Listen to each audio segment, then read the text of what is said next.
দুজনের সম্পর্ক একদিনেই কিন্তু ভেঙে চুরমার হবে। কারণ এমন একটা জিনিস আমি দেখাবো যে তাদের সম্পর্ক আর রাখতেই পারবে না। যারা যারা এই ধরনের সম্পর্কে, বাজে সম্পর্কে জড়িয়ে পড়েছে, আপনার কোনো রিলেটিভ, আপনার কোনো ভাই, আপনার কোনো বোন, বা আপনার কোনো দিদি, বা আপনার কোনো সন্তান, বা আপনার কোনো গার্লফ্রেন্ড অন্য কারোর সাথে সম্পর্কে জড়িয়ে পড়েছে, আপনি দেখছেন এবং হজমও করছেন। অর্থাৎ আপনি চাইছেন না, আপনি একদম চাইছেন না, আপনি একদম পছন্দ করছেন না। তারপরেও তারা দিনের পর দিন আপনাকে লুকিয়ে তারা কিন্তু সম্পর্কগুলো রানিং রাখছে। তারা সম্পর্ক থেকে বেরোতে পারছে না। আজকে তন্ত্রের এমন শক্তি আমি আপনাদেরকে দেখাবো যে একদিনেই সেই সম্পর্ক ভেঙে চুরমার হবে। তারা কিন্তু তাদের ভালোবাসা ধরে রাখতে পারবে না। কারণ জানবেন, তন্ত্রমন্ত্র কথা বলে। যদি আপনি করতে পারেন, তন্ত্র মন্ত্রের সাহায্যে মানুষ কিন্তু সব কিছুই করতে পারে। বিশেষ করে এই ধরনের ভালোবাসা ভাঙার জন্যে মনে রাখতে হবে, আপনি যখন আপনার তাদেরকে বোঝানো শেষ হবে, আপনি তাদেরকে বলেছেন ফিরে আসতে, আপনার কাছের মানুষকে, কিন্তু আপনাকে পাত্তা দেয়নি, আপনাকে গুরুত্ব দেয়নি, আপনি তাকে সুযোগ দিয়েছেন, আপনি কিন্তু তাকে ভালোবাসার সুযোগ দিয়েছেন যে তুমি চলে এসো ওই পথ থেকে, সম্পর্ক থেকে তুমি ফিরে এসো। তার মানে আপনি তাকে সুযোগ দিয়েছেন, আপনি তাকে বোঝানোর চেষ্টা করেছেন, কিন্তু সে আপনাকে ডোন্ট কেয়ার করলো, আপনাকে পাত্তাই দিল না, আপনার কথাকে অগ্রাহ্য করে। কারণ জানবেন, যখন এই ধরনের একটা ভালোবাসা তৈরি হবে, তখন তার মাথার মধ্যে কিন্তু ভালোবাসা নিয়েই স্বপ্ন দেখবে। হ্যাঁ, যদি দুজনের সম্পর্ক ভালো হয়, মানে ঠিক হয়, তখন ঠিক আছে, তাদের সম্পর্ক সারা জীবন চলুক। কিন্তু দেখা গেল যে আপনার খুব, ধরুন আপনার নিজের ভাই, বা আপনার দাদা, বা আপনার বোন, দিদি এমন একজনের সাথে সম্পর্ক করেছে যাকে সবাই বকাটে ছেলে হিসাবে জানে, 1 নম্বর বকাটে ছেলে পাড়ার, সবাই জানে। এরকম একটা ছেলের সাথে হয়তো সেই সম্পর্কে জড়িয়ে পড়েছে, তো ছাড়াতে আপনি পাচ্ছেন না কিছুতেই। করে দেখুন তো আজকে তাদের সম্পর্ক ভেঙে চুরমার করে দিন আপনি। কারণ যদি আপনি বেশি কিছু বলতে যান, দেখবেন আপনাকেই উল্টে হুমকির মুখে পড়তে হবে। তো এই ধরনের যারা যারা কষ্ট পাচ্ছেন, যারা পারিবারিক কষ্ট পাচ্ছেন প্রচণ্ড, কারণ মনে রাখবেন এটা কিন্তু একটা পারিবারিক কষ্টেরই মতন, কারণ আপনি কাউকে বলতে পারছেন না, আবার সম্পর্ক ভাঙতেও পারছেন না, জ্বালা আপনার সব দিকেই। তো এই ধরনের যারা পাচ্ছেন, করে দেখুন তো আজকে, করে দেখুন না একবার, যে তাদের সম্পর্ক ভাঙে কি ভাঙে না। এইটুকু বলে দিই আমি আপনাদেরকে, সম্পর্ক ভাঙতে বাধ্য, সম্পর্ক ভাঙতে বাধ্য, এবং তাদের সম্পর্ক যেতেও বাধ্য। কি করবেন আপনারা দেখুন।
দেখুন, ওনাকে দেখবেন ছটফট করে, প্রচণ্ড ছটফট করে।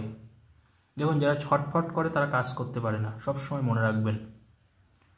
কারণ যখন আপনার মানে খুব আপনজন, আপনার প্রিয় মানুষটা অন্য কারোর সাথে সম্পর্কে জড়িয়ে পড়েছে, আপনি তাকে ঠিক করতে চাইছেন কারণ আপনি তার ভালো চান।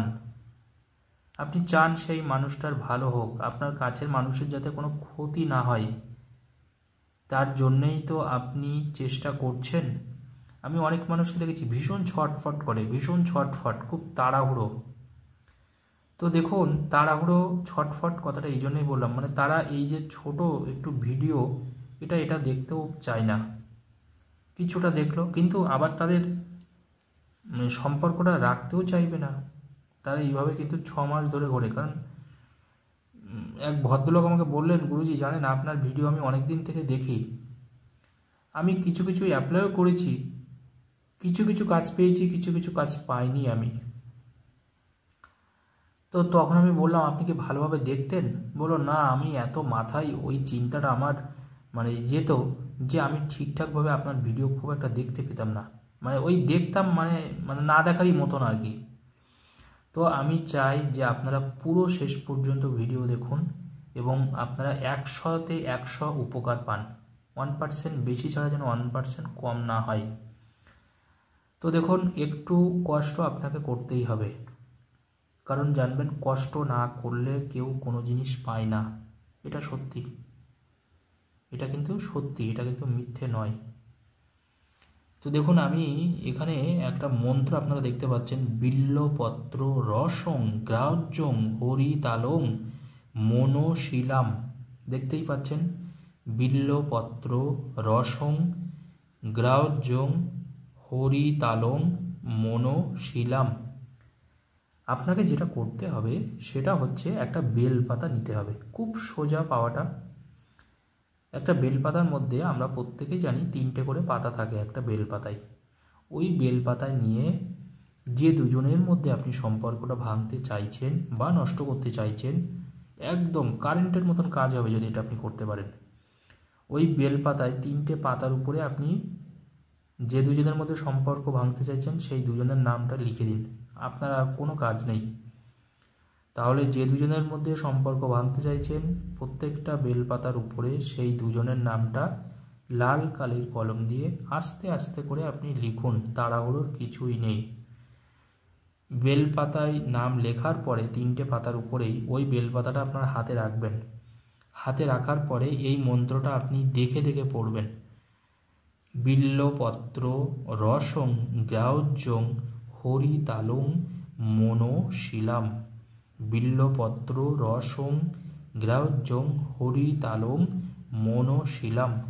তারপরে ভগবান শিবের নাম করে বলবেন, হে বাবা, এই দুজনের সম্পর্ক তুমি নষ্ট করে দাও, দুজনের সম্পর্ক তুমি ভেঙে দাও, কারণ এই সম্পর্কটা ভালো না। এবার বলে আপনি বেলপাতাটা আপনার নিজের কাছে রেখে দেবেন। এটা পরপর করে 3 দিন করবেন। এটা পরপর করে 3 দিন করবেন। তারপরে 3টে বেলপাতা যে কোনো শিব মন্দিরে আপনি দান করে আসুন, কাছে হোক দূরে হোক। যদি শিব মন্দির না পান, আপনার বাড়িতেও যদি শিব ঠাকুর ছবি থাকে সেখানে আপনি রেখে দিন। যে দুজনের নাম আপনি লিখবেন তাদের সম্পর্ক 100% তাদের সম্পর্ক ভাঙবেই, এটুকু বলতে পারি। ধন্যবাদ, নমস্কার।